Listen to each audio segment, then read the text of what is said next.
You're listening to the Heart and Soul podcast with Kathryn Banco. I'm on a mission to celebrate breakthrough, empowerment, and shameless living in the lives of women everywhere. Join me and let's live unashamed together. What's going on, everybody? Welcome back to Heart and Soul podcast. Today, I'm joined by Laura Bullock. What is your title? The executive director of Vigilant Hope. I probably should have asked that before we started recording. She's the executive director of Vigilant Hope. We are actually, if you're watching on YouTube, in the Vigilant Hope headquarters, the VHQ. Mm-hmm. That's where we are. And Laura and I kind of just got to know each other. But Michael has been working part-time for Vigilant Hope for like 3 months? About 4 months. About 4 months. Okay, 3 or 4 months. And fallen in love with this ministry. And so we all went, a big team of us went to Chicago last week for a learning trip, which we'll get into. But I wanted y'all to be able to get to know Laura. So thank you for being on the podcast. Thanks for inviting me. I'm excited. Since I don't even know your title, why don't you start by, I swear we're friends. Why don't you start by telling my listeners more about who you are and what you do here? Yeah. So, my name's Laura. I live here in Wilmington. I have been the executive director of Vigilant Hope just since January, so I'm still getting used to that title too. But I've been with the organization for about 9 years now. And so our work here, we're a community-based organization, kind of really grassroots, boots on the ground. We focus on a specific geographic neighborhood in our city.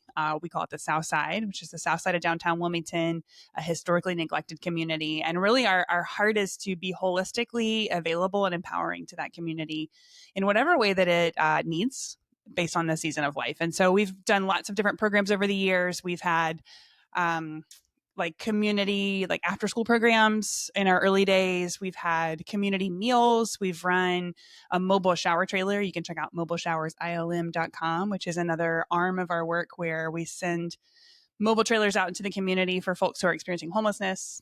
We do a lot of being just relationally available to folks who are experiencing poverty and helping them identify what it is they want to see happen in their life.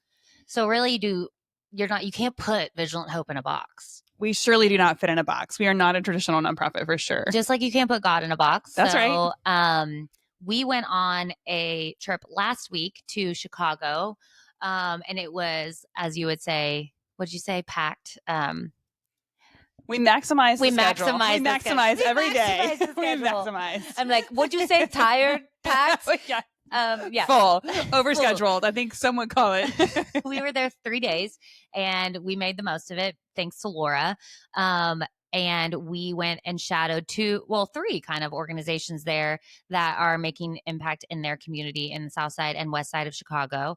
But can you start by sharing, before we get into Lawndale and all that, because that will be a topic. Can you start by sharing what got you into this style of mission work and how are you connected to the organizations that we shadowed in Chicago? I would love to talk about that. So there's a model of ministry called Christian Community Development that has been around for really about 40 years officially.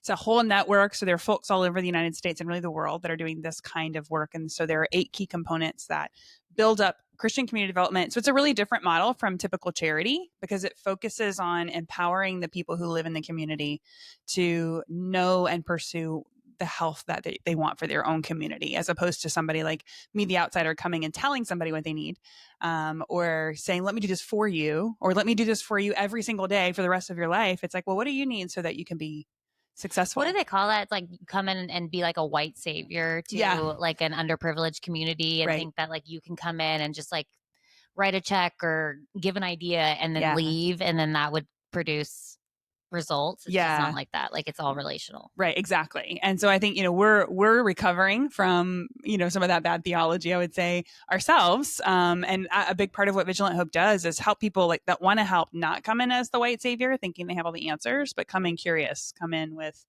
and Christian community development. We always start from listening and being curious and saying the person closest to the problem is probably the one that best understands the solution. Mm-hmm. And for sure, my background's in homelessness and housing, and forever I've been able to clearly know what needs to happen because the folks that are my friends on the streets tell me, they can see, they know what they need. And so if we listen to people, then we can work together to build something healthy. Yeah. And it actually gets people out of poverty instead of holding people in that same spot forever. Which was a big theme of what we learned in Chicago. Listen first.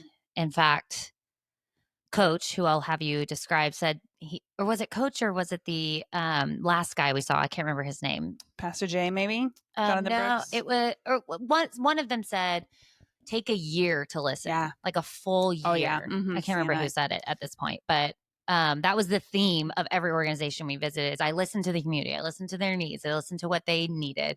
And then I helped them establish those things in their community. Right. Okay.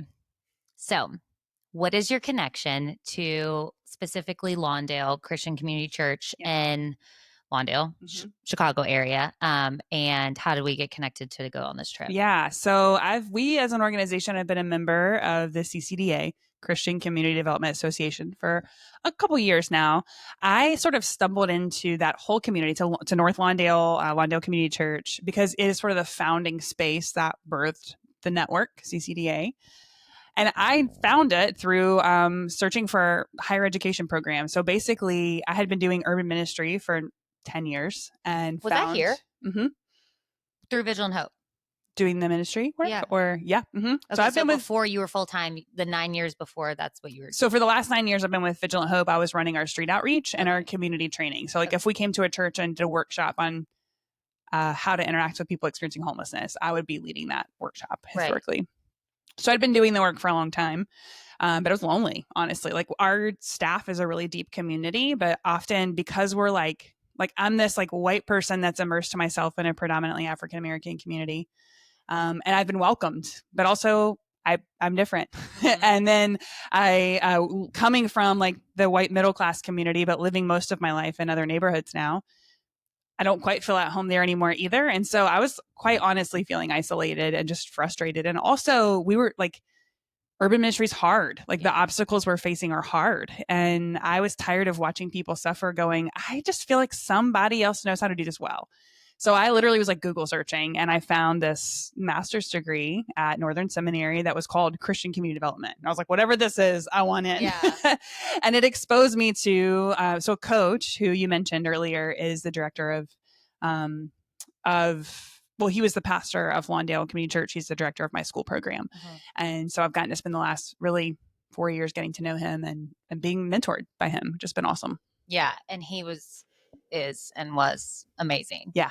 And one thing that really stuck out to me when we our first day, I guess we kind of did cutesy Chicago things, but then our first full day we shadowed the Lawndale community, and mainly Coach was telling us about the past 50 years of ministry that he has committed to there. So it's not just something, again, the white savior complex where you go in and overnight you put in programs and wipe your hands clean and then go back to living in your beautiful home. He literally transplanted his life to be relational with this crew. So I know you can explain it better than me, but would you mind sharing about what his ministry does? Yeah, I actually have his super cool 1980s book, Real Hope in Chicago, right here. It's got all these kids from the 80s on it. If you're watching on YouTube, which you should be, look at there, screenshot. Here it is. Wayne Gordon is his name. So yeah, Coach, his story really began. He wasn't trying to start this crazy huge ministry or change the narrative of mission. He was a high school teacher, fresh out of college, got a job teaching at Farragut High School, which is on the west side of Chicago, known for, it's really considered one of the poorest communities in the United States. And so he just logically basically was I want to live where my kids live, my students. And so he moved into the neighborhood, not knowing he literally, the community he lived in, he was across from, I think it was a bar called Bucket of Blood. He was in the worst part of the worst part of the neighborhood, and so, but he lived and moved into the community and just started getting to know people and has really cool, his memoir, Real Hope in Chicago. Coach, I'll take some of those credits, please. Remember this when I graduate, you grab my next paper.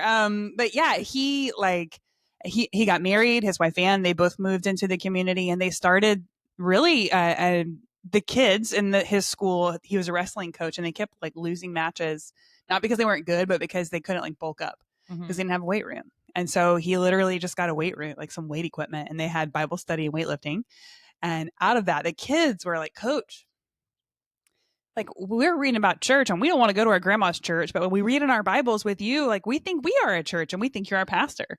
Oh. And so these teenage kids, it literally was like a handful of teenagers and like one neighborhood mother, and Coach, this white dude from, I don't know, like Iowa that had moved to the west side of Chicago, start this church. And that's the beginning of Lawndale Community Church. And over the years, as the community named what they were struggling with, they as a community worked together and as a church to try to see those things happen. And so they've built, blocks long community health center that's one of the highest quality health centers in the city. They have a gym. They have restaurants that have come into the neighborhood. They have, you should just read. They have the recovery center. Yep. They have the farm, the urban farm. Yeah, they have an urban farm with the botanical gardens. They have, they've built hundreds of homes or rehabbed and revitalized for affordable rentals or for home ownership. So we didn't even get to see all the houses, but like the neighborhood has really holistically been transformed, not by Coach, but really it's by those kids. Like a lot of the directors of those big programs that we see were like those kids that were weightlifting in the gym with Coach 50 years ago. That's what Michael and I kind of came home and digested or kind of like talked about. Was the thing that stuck out to us most is we could go on this trip and shadow, and it is kind of overwhelming to see like, oh my gosh, you have a health center, you have a farm, you have a recovery center, you have a church, you have all these things, you have homes, and you forget that it took 50 years of cultivating. That's right. So it's like easy for you to like be overwhelmed by that and be like, oh, I can't do all that. Yeah. But really all that happened. And the doctor, another Wayne, the one running the health center, said something that really stuck out to me the most is like proximity is key. And so all it really took was he was a wrestling coach. He saw they didn't have weights, and it started with that's right. buying weights. Correct. And that's it. So simple. It's so simple. Like who in your life or in your area or in your community has a need that you can meet now? And then if it builds, it builds, and that's will build. God will multiply. That's right. And that was like the coolest part for me to see, is because I'm a doer and I'm a type A. I like lists. I like to check things off. Yeah. And so for me, I was getting kind of overwhelmed. Like, what do we do? What do we do when we come back to Wilmington? But it really is just like, what can you do right now? And that doesn't mean you have to uproot your life and move into the south side of your city or the west side of your city. But what can you do with where you're at and who you are and what gifts you have and the resources you have right now for someone. Yeah. That was the thing that stuck out to me. That's so good. We talk a lot here about like just do the next right thing. Like, what does it look like to love the person in front of you? Mm-hmm. Do the next right thing and then the next right thing. And when you hear Coach tell his stories and community members tell their stories in Lawndale, the thing I hear constantly is like just the next step of faith. And it's always small steps. Like occasionally there's the crazy story of, he's like, we wanted to buy that building. It was 40,000. We had 35 in our bank account. So we drained it, we have these like crazy steps of faith story, but so much of it is just literally being in relationship with each other and continually taking the next step. Yeah. Doing the next right thing. What about the trip? So you had your staff, which I am not on staff. So I did not do this yet. I don't know. I'm trying to recruit. Let's go. You had your staff keep a journal while we were there, and they had to write out what they thought, what they saw, what they thought, and what they felt. Is that right? Yeah, that's right. Hopefully Michael did his homework. He did. He was the first one to turn it in. Oh, nice job, Boo. And he doesn't listen, but nice job, Boo. If you could share with my listeners your journal, air quotes, of what you saw and what you thought and what you felt while we were there. Yeah. Would you mind? Oh, man. Okay. So, I've gotten to see these radical spaces before. So this was not a new experience for me to see it myself. I've had that first experience where I'm like, how do we, and they just say like, it's not, you don't start with 300 homes, you start with one home, right? Mm-hmm. You start with one. So I've had time to digest that, but getting to take my team, I'm a really huge believer in immersive learning. We have at Vigilant Hope poverty simulations for people who don't have lived experience with poverty. We have, immersions where you go grocery shopping in a neighborhood that's a food desert on foot. So you learn on a budget. So you put your body in the place of someone who's living this every day, because that shapes and reshapes how we it shapes and reshapes our imagination and your empathy and our compassion. Exactly. Yeah, Like it helps us see humans differently. Yeah. And so kind of taking that same model, I think what I saw was so fun for me. My prayer and my hope was like, God, just open up our imaginations, because we're in this sort of time of retooling, and we're going, the needs of our community are changing. We have a ton of relief work going on in our neighborhood, but almost nobody's asking the question. Like, we're like pulling bodies out of the river every day, but nobody's going upstream and saying, who's pushing all these people in the river? Yeah. So we're kind of doing this like crazy thing where we're going, what if we went upstream? What if we started thinking about development and opportunity instead of survival? Because we believe that this outside is built for thriving and that God wants them to thrive. And so anyway, I digress. But so seeing my team, my prayer was like expand our imaginations. And so exactly like what I saw was my team members who spend every day being fully available to our community, who is awesome and hurting. Yeah. Be energized by seeing what could be, and grow hopeful by seeing what could be, and really just buy into this idea of what if we went upstream? Like, what if we started talking about solutions instead of getting so sucked into survival? Mm-hmm. And so I think that was something that I saw. And it was, like fun, just as a leader, like I don't forget leaders that tune in, but like as a team leader, it also gave me this opportunity, like pulling my people out of our context, putting their bodies in a different context and watching how they responded. So, I had a few people that I'm like rewriting their job descriptions a little bit based on how they responded to what they saw. So I saw people light up in ways I couldn't mentally get there. So like, this, of course, and now I'm like, well, of course she should help develop the employability program. Why didn't I think of that before? Or, just sort of seeing them shine in a different way. Gifts out of the context of where they've been and where you've seen them every day. And speaking of like immersing yourself in a community, like if you're listening right now and you've ever been to like a summer camp where you go in and you know no one and you leave and you're like weeping because you can't imagine living life without this person that you just met 5 days ago. That's kind of like what I experienced with Vigilant Hope. So for me, it was like, obviously I've heard about Vigilant Hope. I've been to the roastery, which is our community coffee shop, which we'll get into, by the way. Boom. Sipping it right here. We have drinks right here. Cheers. And I'm wearing the merch, which I've been wearing for like a week straight. We got new shirts today. We'll get you a fresh shirt. I'm trying to find a parallel here, and I swear I'll get there. I think. Summer camp. Okay. Summer camp. So we kind of did like a mini summer camp where we all stayed in the same Airbnb, and me not knowing anyone really, except my husband and Lauren. I was like, sure, let's go. And by the end of it, I'm like walking into the roastery. I've come twice, and I'm like, I feel like part of the family.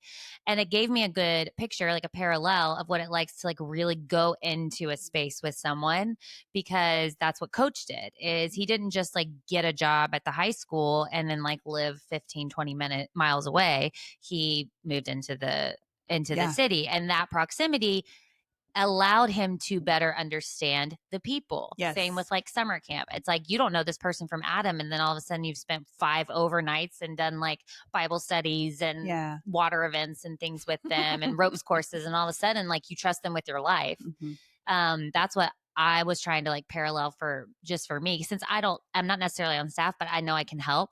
Is wow, like that the proximity word just keeps sticking out to me. Is like fire.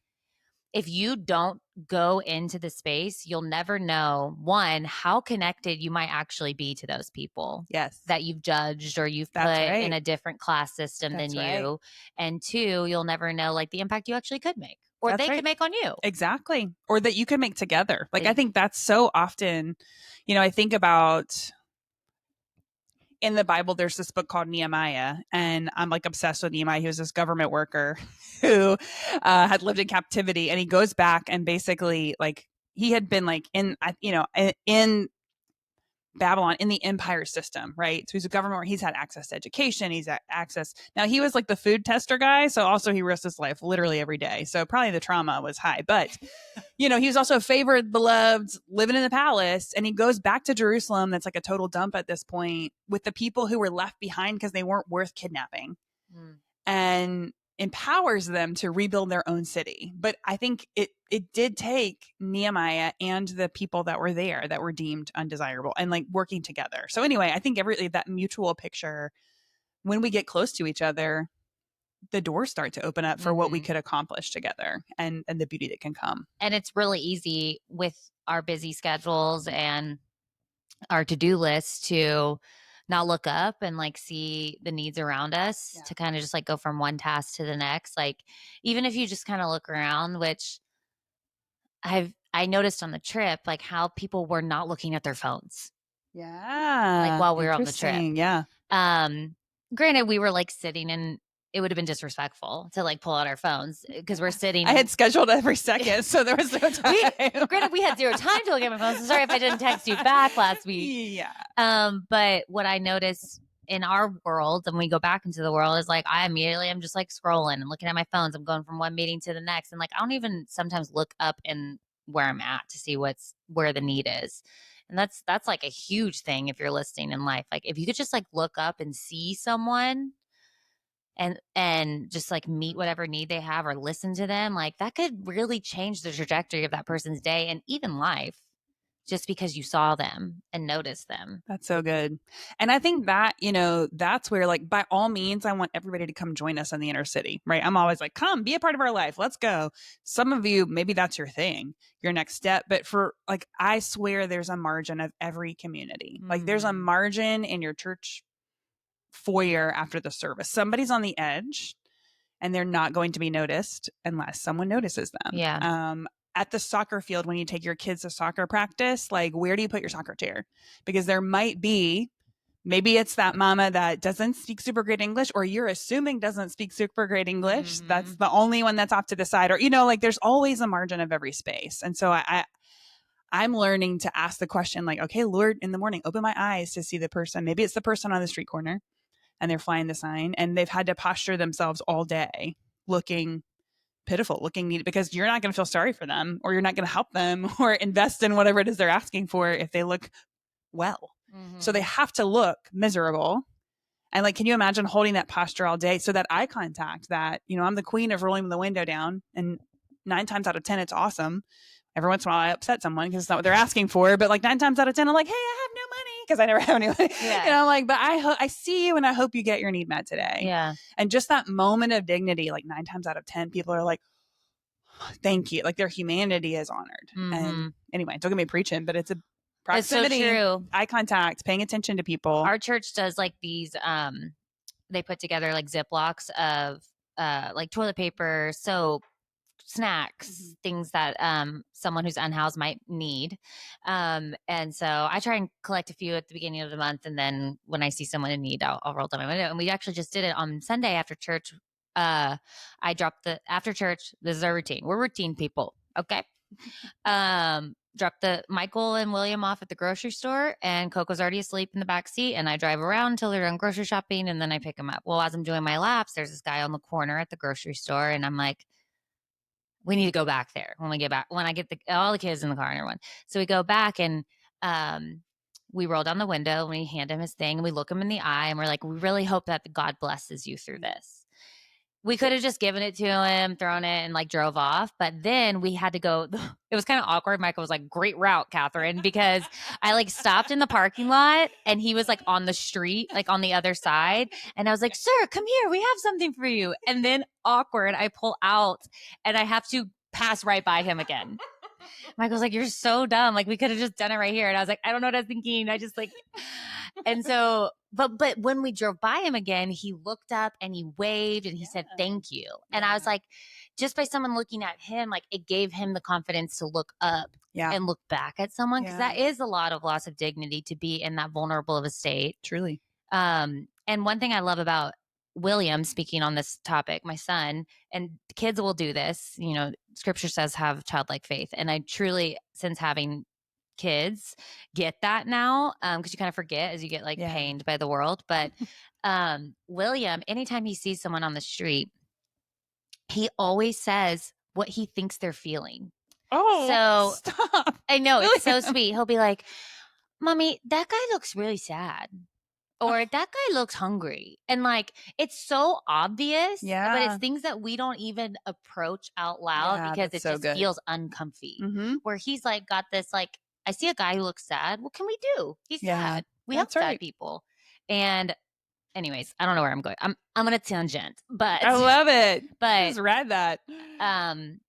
childlike faith and look people in the Yeah. eyes when you're serving them, because everyone is created in the image of God, so That's they right. all deserve the dignity to look at them in the eyes. That's right. And you never know. You just never know. Also, one thing I learned, speaking of the unhoused and word, is I didn't know that was a word, like in my ignorance. Like I didn't know that it wasn't home. We weren't saying homeless anymore, and we were saying unhoused. And I would like you to better explain. I asked the question to Coach while we were there. Why do we do this? Just curious, like not judging. And he had a really good answer, but I'd like you to better explain because you work in this. Sure. Well, so I think, I have kind of two trains of thought when it comes to language. We always want to be as respectful as we can, which is how all these things sort of come up. And also, like, if you talk to people on the streets, the spectrum of language is all over. I know all kinds of people who will just write out the word, say, I'm homeless, or I've been homeless for this long. And other people would never say it about themselves. So I think it's kind of like with all language, like the goal and the heart of it is just talking about people with respect in the same way that I think people who are, or someone who is, or this person by name, as opposed to their situation and circumstance, are the most valuable things. I think one of the reasons that we kind of in the service system have moved away from the word homeless is, number one, there's a massive stigma around it. Mm-hmm. Like, to the point that even if we're working with a church that wants to host something that's going to serve people who are living outdoors, we're like, don't say homeless to your insurance because they'll immediately not cover whatever it is, simply because you said that word. So there's this massive stigma around homelessness. But the other thing is, when my friend comes to our community breakfast and eats breakfast and takes a shower and then goes back to his tent, he says, I'm going home now. Yeah. People refer to wherever they're staying often at, like, they still have a sense of home. It just happens to be outdoors, or so often there is a place that people call home, even if it's not a place that they want to be their home, or that makes them safe, or is a place you can actually sleep. And so, I think that's the main reason, is the stigma, and then also just really trying to kind of bust up people's impressions, because their mindset goes to the person on the corner. But I would say maybe less than 5% of the people that I've known over the last 15 years who have been unhoused are working a street corner. Right. Like, that's not actually the face of homelessness. Right now in our city, over 1,000 of the people that entered the system last year had never been homeless before. Don't get me on a homelessness tangent, but it's people that are living on grandma's couch for a couple nights, and then a cousin's, and then aunties, and then a hotel room, and then a car, and then back, and kind of moving around. Yeah. Where it's people living doubled up. It's people living in their cars and shelters. Like, homelessness looks like so many things that the picture people get when they hear that word maybe isn't accurate language. And words hold a lot of power. They do. And so also identity, like I guess, what's the word? Words hold power. The labels. Yeah. Like, labels can really like shift someone's identity. Yeah. And I think maybe if you're listening, you've probably been called a label that offended you or made you rethink who you are. Michael actually really taught me this is, even sometimes you go to church and you hear this verbiage of like, you're just a sinner saved by grace. And if you want to get Michael actually talking, like literally just talking, just like get him on this tangent, because he really rewrote that for me. Is like, if you constantly just think of yourself as this sinner, not worthy, and saved by grace and thank God, which is true, then you forget all the labels that God calls you and calls you to. He calls you righteous. He calls you salt and light, city set on a hill, chosen, his masterpiece, his workmanship. I mean, all throughout scripture, he labels you how he sees you. That's right. And so if you go back to the label that he saved you from, and you just say, I'm just a sinner. Yeah. He's like, no, you're not. I literally sent my son so that you would not be a sinner. That's right. Anyways, the labels that you put on people, like if you just say, oh, well, he's homeless. Right. then that's kind of how you have this like redirection of how you think of that That's person. right. When instead you could say, oh, that person's currently unhoused because they lost their job, their wife left them, and like you don't know any of their story. Exactly. That's right. So you got to really get to know someone's story, because especially if you say that label in front of them, then they're going to think that's my identity. That's And that's right. all I am. And we're so much more than those words. Yeah.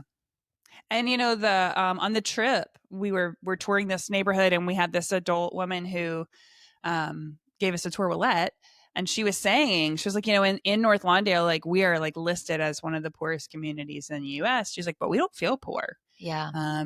We as a church, we don't feel poor. We look out for each other. Our basic needs are met. She just spoke to like the attitude and atmosphere of that community.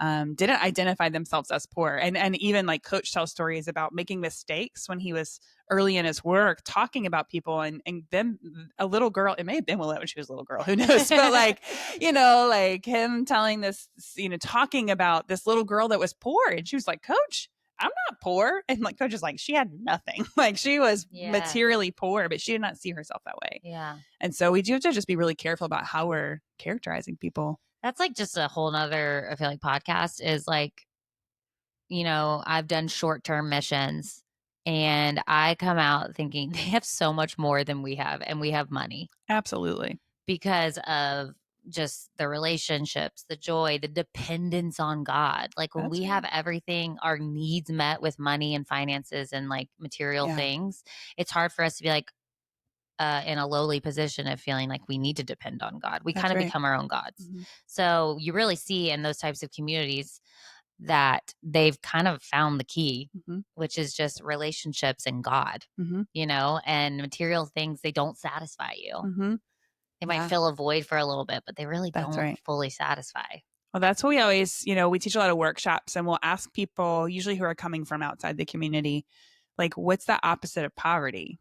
And immediately people are able to immediately go, well, it's not wealth, because I'm like, right. Like, how many really rich people do you know who are miserable? So they're not living a flourishing life. Right. They're also experiencing poverty of some sort. It's just not the material part that maybe somebody in this neighborhood's experiencing. But that also levels that playing field, because all of a sudden, well, okay, well, you've got money, but you're sad. Yeah. I have community and people who love me and care for me, and we do life together, but we don't have any money. And so both of us are living without the fullness that we were created for. But also we have our basic needs met. Sorry, someone is like singing. I know. Sorry, it's cracking me up. Hopefully, I think my program can like knock out all the noise, but if not, it's honestly entertaining. I hope that everyone's not missing it, honestly. I know. There's some background singing going on. It's just the life of Vigilant Hope. It is.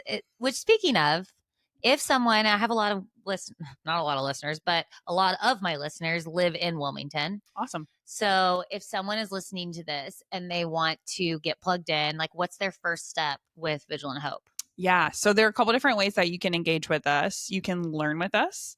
And so if you go to vigilanthope.com, you can look at our community training page, and we'll have a kind of really coming up in the next month or so, kind of once everybody's back in school and back in rhythm, we'll have a full fall menu of workshops and classes that you can take if you want to do some one-on-one consulting to explore, like, okay, here's my unique situation. Here's what I'm good at. Here's what I'm bad at. Here's what I'm passionate about.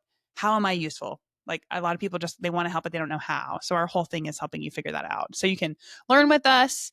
You can support our, invest in us. And honestly, this is a need that we have right now. So we're kind of in that place of going, we just have enough for today. We don't bring a lot of public funds in. We're pretty much dependent on individuals and churches.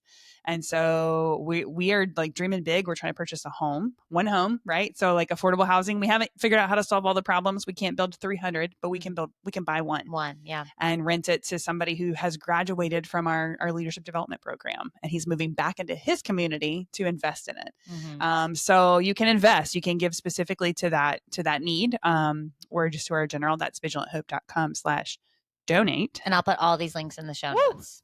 Go team. Yes. And then you can spend time with us. And the best way to do that right now, we have a community cafe that's designed to kind of be a space where people from different walks of life share space together.